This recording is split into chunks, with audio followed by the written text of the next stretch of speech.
Councils in England have been wrapping themselves in a warm comfort blanket as the chill winds of austerity have been blowing. They do have grounds for self-congratulation. A recent planners study showed how imaginative many have been in restarting house-building programs despite all the obstacles put in their way by the Treasury and Communities Department. Councils pat themselves on the back, too, for having managed the cuts relatively smoothly, chopping spending and staff without too many residents realizing, according to polls. If the cuts haven't led to trouble, Grenfell Tower a looming exception, was that because there were layers of fat to be sliced away, as Tory ministers from Eric Pickles to Sajid Javid have insisted. There's no reliable answer to that question, because the independent organisation that reported on council's management and capacity was killed off by those very ministers. Pickles conjured up legions of armchair auditors to hold their councils to account, but they failed to take the stage. Their only appearance was on the back of a special advisor's envelope.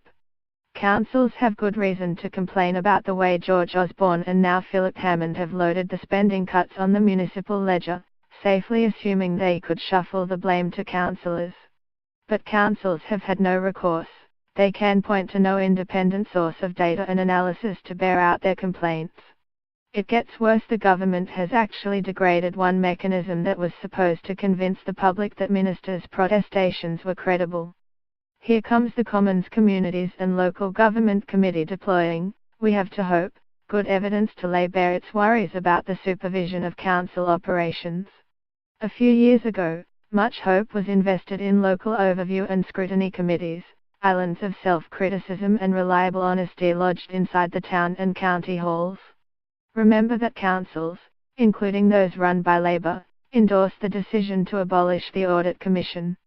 This, like the National Audit Office, was an entirely disinterested reporter on council spending and management, producing value-for-money studies and coordinating the external auditing of accounts.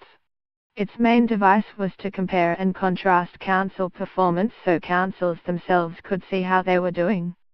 Then came Pickles. Councils approved of the way he lashed out, abolishing the commission. Trust us, they said, we will really separate executive and scrutiny functions.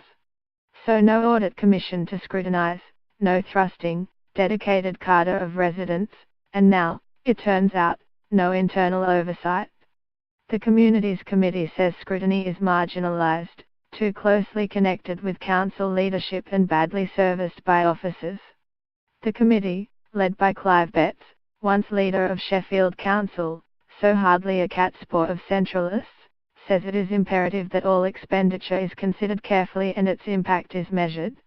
Yes indeed, but where was Betts in 2010 as his committee nodded through Pickles' whimsical decision to do away with the one body with the knowledge and disinterested expertise to scrutinize council spending?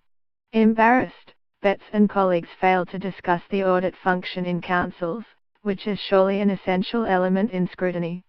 This report isn't just an implicit rebuke to the Centre for Public Scrutiny, noting the resurgence of an organisational culture resistant to overview in many authorities.